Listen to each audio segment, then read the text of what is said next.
Muri Zimbabwe, the Tapa Times, ndo patiri panapa. Make sure to subscribe, also subscribe, because ufana usaririra on what's happening. My developments are crazy.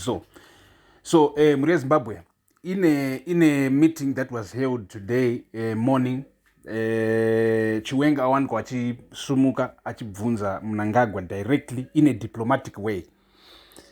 So Chiwenga wati chikuna Mnangagwa. Chiwenga wasumuka kati iye ndiri kuremember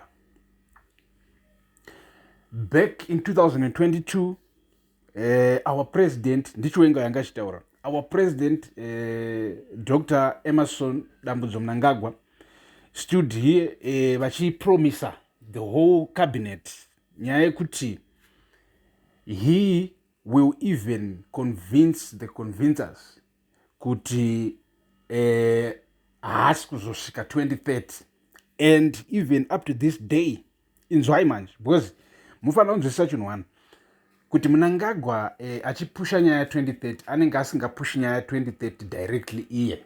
Remember this, vanenge vachibudikira vana ziyambi vachitamba front, vachibudikira vana tungwarira vachitamba front, handiti? So vakomana vese vachibudikira vachitamba front, Mnangagwa anenge akatyoka achiita senge iye is not that interested in it.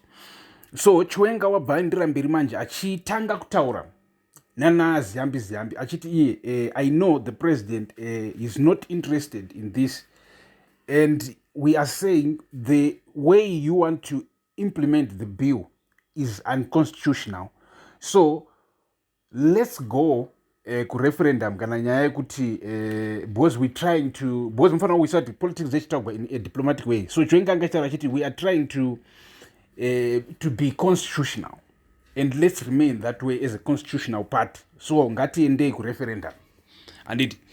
So ipapa Chiwenga angachitoudza Mnangagwa kuti zvauri kuita izvi uri kuchinja mastatements ako iwewe, zvichida kuti uri kureva nhema. Chinzwai, aendera mberi Chiwenga akati iye I hold my president in a high position. I know you wouldn't say something today and then change tomorrow. Muri kuziva diplomacy zvadzichiitiwa. So apa anga achibata Mnangagwa umusunga nemashoko ake akataura direct pamberi pemunhu wese, handiti?